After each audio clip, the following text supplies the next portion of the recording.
अस्सलाम वालेकुम। चलें जी बच्चों, नेक्स्ट स्टेप की तरफ मूव करते हैं। लास्ट लेक्चर के अंदर हमने पेस्टल एनालिसिस के पॉलिटिकल फैक्टर्स के बारे में बात की थी। सर थोड़ा सा मैं कॉन्टेक्स्ट आपको यहाँ पे दूंगा एक बैकग्राउंड के साथ। वैसे तो ये समरी लेक्चर्स के अंदर सामने आ जाएगी चीज़ हमारे पास। स्ट्रेटेजिक एनालिसिस के अंदर दो फैक्टर होते हैं, इंटरनल एक्सटर्नल। याद रखिएगा, एक्सटर्नल इन्वायरमेंट को डील करने के लिए हम लोग पेस्ट एनालिसिस जो है वो किया करते थे।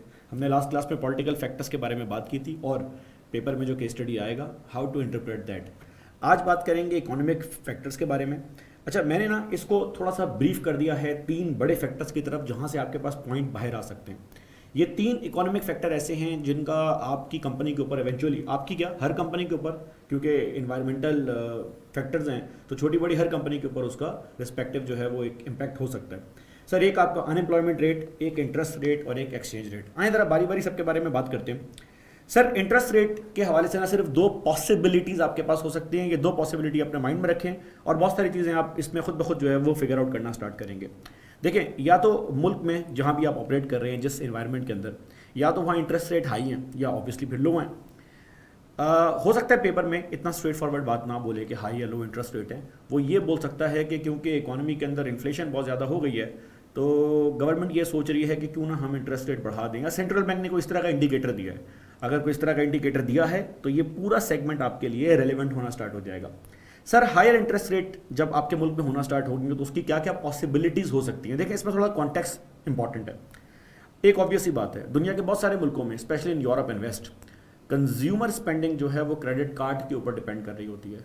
तो क्योंकि कंज्यूमर स्पेंडिंग क्रेडिट कार्ड पर डिपेंड कर रही होती है तो there is a small chance कि अगर आपकी कंपनी ने जो है वो कोई महंगे प्रोडक्ट बना के बेच रही है, गाड़ियाँ बेच रही है, तो इट्स मोर लाइकली कि कंज्यूमर बड़ा एक्सपेंडिचर लोन के ऊपर जो है वो करेगा। तो अगर तो आप गाड़ी बना के बेच रहे हैं और केस स्टडी के अंदर उसने बोला है कि इंटरेस्ट रेट बढ़ रहे हैं, फिर हम ये पॉइंट बोलेंगे consumers are likely to spend less. Likely का वर्ड मैंने इसलिए जानबूझ के यूज़ किया है क्योंकि देखें, अगर आप रोटी बना के बेच रहे हैं, अगर आपने तंदूर की दुकान खोली हुई है या आपने कोई छोटा सा इस तरह का बेसिक कमोडिटीज़ का बिजनेस कर रहे हैं, तो उसका इंटरेस्ट रेट बढ़ने पे इतना बड़ा इम्पैक्ट नहीं है क्योंकि वो एक नेसेसिटी का आइटम है। तो आपने, ऐसा नहीं है कि ये पॉइंट हैं लिखे हुए तो आपने आंखें बंद करके जो है वो बात जो है वो कर देनी है, क्योंकि आपकी बुक में भी पॉइंट हैं लिखे हुए, लेकिन लोग अक्सर औकात जो मेन बात भूल जाते हैं, जो मैंने पिछले लेक्चर में बोला, कॉन्टेक्स्ट इज़ एक्सट्रीमली इंपॉर्टेंट। तो अगर आप बिल्डिंग मैन्युफैक्चरिंग के हवाले से कोई प्रोडक्ट बना रहे हैं, गाड़ियाँ बना रहे हैं, या कोई भी ऐसा आइटम आपकी कंपनी डील कर रही है जहाँ पर कंज्यूमर डिपेंड कर रहा है लोन मनी के ऊपर, तो जाहिर सी बात है वहाँ पर इम्पैक्ट पड़ना स्टार्ट हो जाएगा। सिमिलरली सर पाकिस्तान ने इसको जो है वो बेयर किया था जब इंटरनेशनली इंटरेस्ट रेट बढ़ना स्टार्ट हुए थे। तो बहुत सारी कंपनीज जो पहले सस्ता पैसा लेके, कम इंटरेस्ट रेट से पैसा लेकर पाकिस्तान में और बहुत सारे ऐसे इमर्जिंग कंट्रीज़ में इन्वेस्टमेंट जो है वो कर रही थी, वो सब मुल्क पाकिस्तान से भागना स्टार्ट हो गए। ऑब्वियसली ऐसी बात है, अब इंटरेस्ट रेट बढ़ना स्टार्ट होगा तो बहुत सारी कंपनीज ऐसी हैं जो अपनी इन्वेस्टमेंट या तो रोक देंगी, या जो पुरानी इन्वेस्टमेंट की हुई है अगर वो लेवरेज के ऊपर जो है वो की हुई है तो उन कंपनीज का इंटरेस्ट एक्सपेंस बढ़ना स्टार्ट हो जाएगा, इन्वेस्टर के पास रिटर्न कम हो जाएगा। जब भी आपने नोट किया होगा, जब जब इंटरेस्ट रेट बढ़ता है स्टॉक मार्केट के ऊपर एक थोड़ा सा नेगेटिव इंपैक्ट जो है वो पड़ना स्टार्ट होता है। सर इसको फिर आप आगे एक्सपेंड भी कर सकते हैं कि जाहिर सी बात है, अगर किसी बिजनेस ने प्लान बना कर रखा हुआ है कि मुझे नई न्यू इन्वेस्टमेंट करनी है, तो वो नई इन्वेस्टमेंट करना रोक देंगे, छोड़ देंगे। अच्छा सर, सिमिलरली एक इसमें और भी मज़े की बात बोली हुई है, इंटरेस्टिंग बात है, हमारे लिए तो बहुत ज़्यादा जो है वो रेलेवेंट है। बिजनेसेस एक काम ये भी कर सकते हैं कि जब इन्फ्लेशन होना स्टार्ट हो तो प्राइस चेंज करना मुश्किल भी हो क्योंकि कस्टमर शोर बहुत करेगा, तो वो करते क्या है कि प्राइस तो सेम रखते हैं। कोकोमो तो आपकी 5 रुपये की है, लेकिन उस कोकोमो में जो पहले 5-6 दाने हुआ करते थे ना, आप श्रिंक होके वो जो है 3 या 2 के ऊपर आ गए हैं।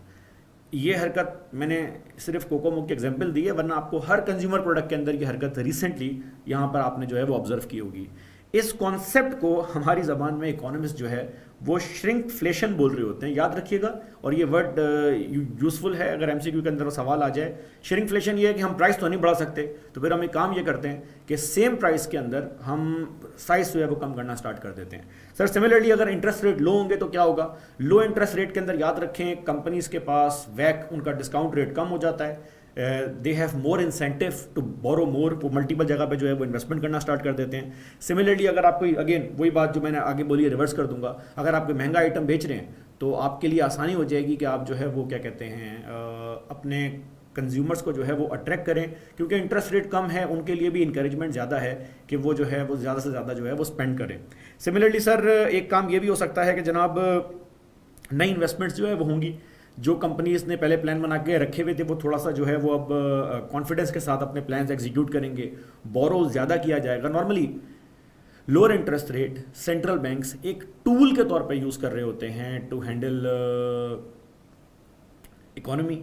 तो इंटरेस्ट रेट कम करके इन्वेस्टमेंट्स को इनकरेज करके स्पेंडिंग को इनकरेज करके इकोनॉमी का साइज जो है वो बढ़ाया जाता है।